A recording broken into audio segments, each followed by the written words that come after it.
18 bulan dia didiagnosa autis ringan dokter, dan memiliki beberapa hambatan seperti komunikasi, kemudian sosialisasi dan interaksi seperti itu. Jadi mengalami autis hiperaktif waktu itu.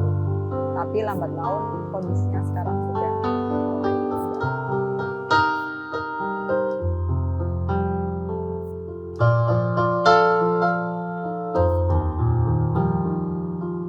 Saya Suhermi Kumaiya. Saya percaya bahwa setiap orang itu memiliki masa depan yang tidak terbatas. Autism Spectrum Disorder atau orang sering menyebutnya dengan gangguan autis merupakan gangguan perkembangan syaraf, di mana gangguan ini menyebabkan gangguan dalam hal berpikir, berperilaku, maupun berkomunikasi pada individu yang mengalaminya. Untuk penyebabnya masih belum diketahui secara pasti hingga saat ini. Namun demikian, ada beberapa faktor risiko yang mempengaruhi atau menjadi pemicu dari autism ini. Beberapa di antaranya adalah jenis kelamin. Jenis kelamin pada laki lebih tinggi faktor risikonya daripada perempuan. Kemudian kelahiran prematur di bawah 26 minggu. Kemudian ada lagi faktor penyebab pemicunya adalah faktor genetis. Bisa jadi karena dari orang tua yang mengidap gangguan tersebut atau membawa gen dari orang tua yang sebelumnya. Sejak Osa berumur berapa Ibu mulai sadar bahwa Osa menyandang autisme, dan sikap-sikap apa yang membuat Ibu sadar akan hal tersebut? Ya, pada saat itu saya sudah menduga, maksudnya kok umur 15 bulan dia belum bisa berbicara. Kemudian pada saat saya ajak posyandu, kebetulan ada dokter yang visit di situ. Dia bilang seperti ini, "Bu, anaknya hiperaktif sekali." Terus kemudian saya disuruh untuk membawa ke tumbuh kembang anak. Dan benar, waktu itu psikolog bilang bahwa sepertinya ada beberapa tanda atau ciri-ciri yang menunjukkan bahwa dia mengalami autis gitu. Tapi kita harus diobservasi dulu, harus melakukan serangkaian tes sehingga pada saatnya nanti kami menerima diagnosa bahwa Osa itu autis, seperti itu. Ada beberapa terapi untuk penyandang autisme. Yang pertama tentunya terapi obat-obatan. Yang kedua, terapi untuk keluarga, di mana keluarga ini akan didampingi bagaimana menghadapi, mendampingi, dan memfasilitasi penyandang autisme ini. Yang ketiga, terapi untuk penyandang itu sendiri yang meliputi beberapa jenis terapi ya, seperti perilaku terapan, seperti itu untuk mengkoreksi perilaku-perilaku negatif. Misalnya seperti waktu dia kesulitan mengendalikan emosi, akan dilatih untuk melakukan pengendalian emosi atau mengalihkan atau menghindari dia memukul dirinya sendiri atau memukul orang lain pada saat dia tidak bisa mengontrol emosinya. Kemudian ada terapi keterampilan seperti itu. Terapi keterampilan itu untuk mengajarkan basic life skill seperti berpakaian, makan, dan sebagainya. Kemudian ada terapi wicara. Terapi wicara untuk melatih kemampuan verbal dari penyandang autisme ini. Ada satu lagi terapi integrasi sensorik. Nah, di sini untuk beberapa penyandang autisme dengan gangguan di pendengaran atau pemusatan dari visual maupun pendengaran bisa dilakukan terapi ini. Terapi-terapi ini disesuaikan dengan kebutuhan dan kondisi dari penyandang itu sendiri. Di sini dibutuhkan kerjasama dengan keluarga dalam mengupayakan terapi-terapi ini untuk penyandang autisme. Reaksi orang-orang sekitar Ibu seperti apa? Kalau reaksi di keluarga, keluarga inti semuanya mendukung pada saat saya kasih tahu bahwa Osa itu autis hiperaktif. Kakak, ibu, dan orang tua saya semua mendukung. Jadi keluarga adalah salah satu kunci bahwa perkembangan anak akan jadi lebih baik apabila kami semua kuat gitu, saling mendukung gitu. Kemudian ketika tahu itu, cara ibu bangkit kembali seperti apa? Akhirnya saya tersadar bahwa semua orang itu memiliki kelemahan, tidak ada yang sempurna.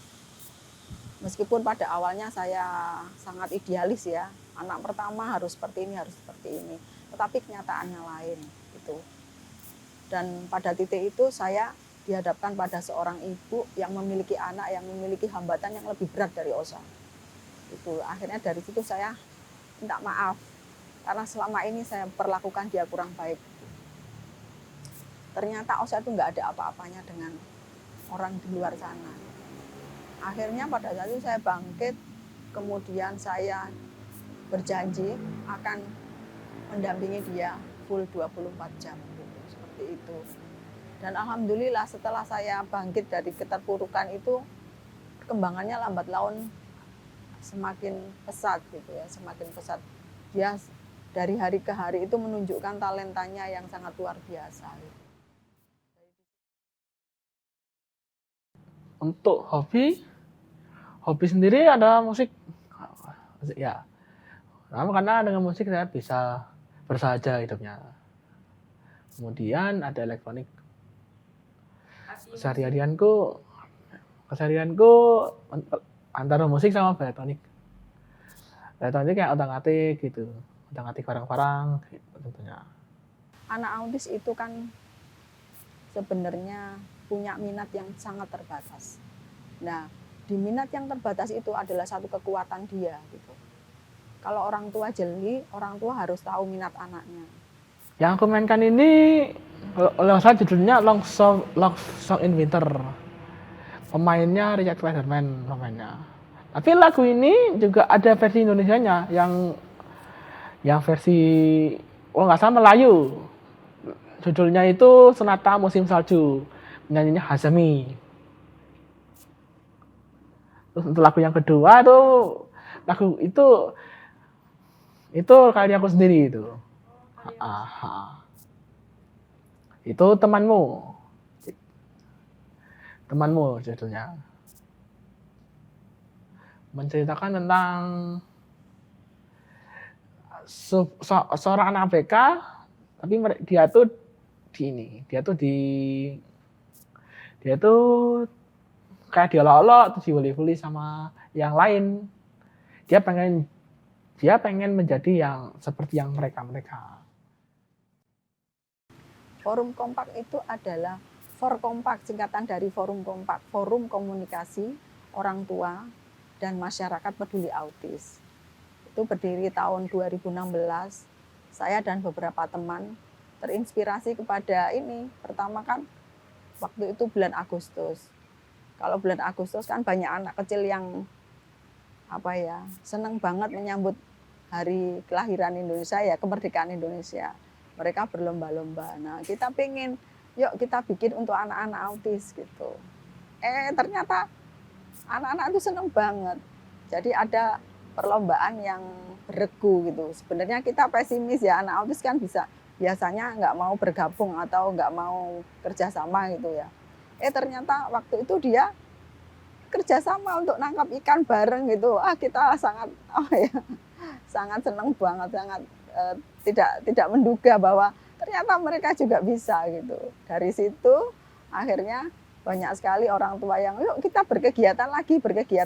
Kemudian kegiatan kedua ada ajang kreasi, ajang bakat gitu.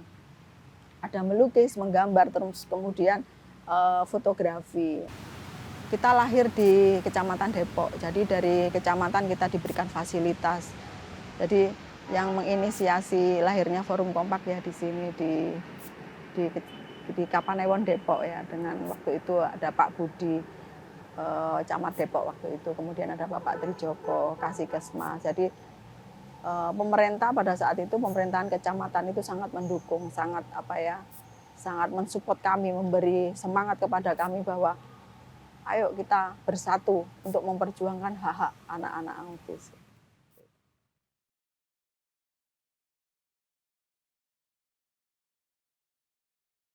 Kegiatan yang sudah kami lakukan itu diantaranya adalah seminar parenting itu untuk orang tua ya, untuk orang tua dengan pembahasan atau dengan topik yang lagi menjadi permasalahan kita gitu, lagi hangat-hangatnya, misalnya pubertas, misalnya bagaimana cara mengendalikan anak tantrum di publik, di ruang publik seperti itu, atau bagaimana cara menangani alergi dan lain sebagainya. Nah, itu yang membuat kita saling menguatkan. Jadi beberapa pengalaman orang tua nanti akan kita berikan sharing gitu, sharing pengalaman terus penyelesaiannya seperti apa. Itu pertama. Yang kedua, kita punya motif itu mensosialisasikan atau memberikan edukasi tentang autis kepada masyarakat. Ya. Dimulai dari keluarga kita, lingkungan kita terdekat. Kita ingin bahwa anak-anak autis itu nanti diterima oleh masyarakat gitu. Jadi orang tua dan keluarga yang mempunyai anak autis itu harus menjemput bola atau harus memberikan sosialisasi kepada lingkungan sekitar gitu tentang autis itu seperti apa, bagaimana cara berhadapan dengan anak autis, bagaimana menangani jika anak autis tantrum seperti itu, bagaimana bersahabat dengan mereka dan bagaimana menerima mereka dan memberikan apresiasi kepada mereka kalau mereka bisa memberikan manfaat kepada lingkungan sekitar. Jadi kita memberikan edukasi kepada masyarakat karena selama ini ada beberapa stereotip atau pemahaman kepada anak-anak autis yang salah gitu. Anak autis itu dikira anak yang nakal, kemudian ada yang mengira bahwa mereka itu sudah dari keturunannya atau itu karena dosa-dosa orang tua seperti itu. Nah, itu yang membuat kita semangat untuk memberikan edukasi tentang autis kepada masyarakat. Kita ingin meluruskan bahwa hal itu tidak seperti itu benar gitu, seperti itu. Terus yang ketiga itu kami ingin memperjuangkan kesetaraan ya, kesempatan kepada anak-anak untuk bisa menikmati pendidikan, kemudian menikmati kesehatan dan berkesempatan untuk bisa memberikan karya mereka kepada masyarakat gitu. Seperti itu, menunjukkan bahwa mereka bisa. Dan pada akhirnya masyarakat akan menerima mereka apa adanya dengan semua kelebihan dan keterbatasan. Ya, kegiatan yang akan kami lakukan di bulan Juni besok itu pertama adalah pameran hasil karya. Nah, ini kita menjawab tantangan masyarakat nih. Kita akan menjawab bahwa kami ada dan kami bisa dan kami berkarya. Nanti anak-anak akan memamerkan karyanya, ada yang melukis, ada yang lukisan, ada yang batik, kemudian ada kriya atau kerajinan tangan itu. Ada pokoknya banyak kerajinan yang akan kita tampilkan karya-karya mereka. Seperti itu. Nah, sekaligus kita ingin yaitu tadi menyuarakan kepedulian. Karena peringatan Hari Autis itu adalah peringatan kita kesadaran, kita sadar bahwa di lingkungan kita itu ada anak autis itu dan memberikan kepedulian kepada mereka, perhatian kepada mereka. Seperti itu. Sebenarnya stigma-stigma itu ya karena orang itu belum sadar, belum tahu itu. Sebenarnya mereka belum tahu, belum paham tentang autis. Kita sering misalnya ini pernah pengalaman yang kami alami. Pada saat itu dia antrian panjang, kemudian karena autis kan nggak bisa ngantri ya, nggak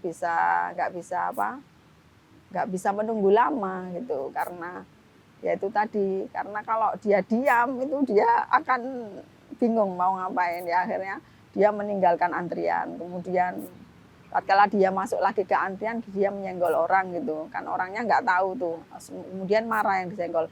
Nah dia marah gitu. Nah kesempatan itu saya lakukan untuk memberikan pemahaman tentang autis, bahwa anak autis itu seperti ini, dan akhirnya mereka mau memahami. Jadi stigma-stigma negatif tentang anak autis itu karena mereka belum tahu, sebenarnya belum tahu. Jadi kami maklum saja. Nah itu kesempatan kepada kami untuk memberikan pemahaman. Dan ya itu tadi, kadang-kadang membuat memakai kata autis itu kadang-kadang buat olok-olok itu untuk jok ya, untuk jok itu, untuk Kadang-kadang ada teman yang lagi asik sendiri, kamu autis, seperti itu yang nggak boleh gitu. Ya kami mohon untuk tidak menggunakan kata autis untuk bahan candaan, karena di balik autis itu perjuangan keluarga itu sangat ini ya. Kami berjuang mati-matian agar anak ini bisa hidup layak, bisa hidup setara dengan anak-anak yang lain. Kita bikin forum kompak itu kita inginnya saling menguatkan. Jadi nanti kita ketemu itu berkeluh kesah. Kita ingin apa ya? Dengan kita menceritakan kepada teman, kepada anggota forum kompak itu, beban kita akan semakin berkurang. Kalau dibilang banyak ya mungkin banyak ya, karena apa ya, itu kan dalam semangat kita mendampingi anak itu kan naik turun. Kadang-kadang kalau anak pas lagi rewel, lagi tantrum gitu, kita kadang putus asa. Tetapi kalau sudah kita menceritakan atau kita sharing dengan teman, itu nanti akan timbul semangat lagi gitu. Manusiawi sekali kalau apa ya, kadang kita mengalami putus asa, kemudian semangat lagi. Nah itu yang ingin kita kuatkan di antara sesama anggota, bahwa itu yang harus kita lalui gitu. Jangan menganggap bahwa anak-anak itu adalah beban. Karena kalau beban itu nanti kita berat sekali. Tetapi kita menganggapnya sebagai satu tanggung jawab, sebagai satu anugerah yang harus kita terima dengan ikhlas, dengan senang hati. Apapun kondisi anak harus kita terima, harus kita pahami, dan harus kita dampingi. Sampai akhirnya anak-anak ini bisa mandiri dan bisa mengurangi ketergantungan kepada keluarganya. Gitu. Dia bisa menjadi apa saja, dia bisa menjadi dirinya sendiri, kemudian memiliki kekuatannya sendiri, dan itu tidak terbatas. Jadi masa depan mereka harus kita perjuangkan, harus kita tunjukkan bahwa anak-anak ini nanti pasti akan bisa untuk meraih masa depan.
Berikutnya, apa yang menguatkan Ibu hingga saat ini?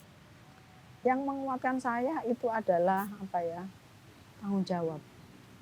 Bahwa semua orang itu memiliki tanggung jawab pada anak-anaknya.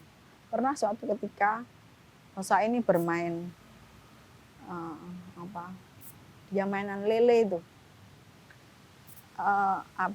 lele itu ikan lele. Nah, kalau main itu lelenya itu ditaruh di lantai.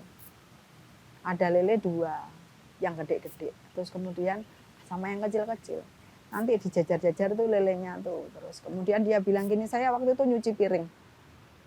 Bu ini lelenya yang sudah gede, udah aku sudah nggak main lagi gitu, digoreng aja, seperti bilangnya gitu. Terus belum sempat kan saya masih cuci piring, iya taruh di situ aja.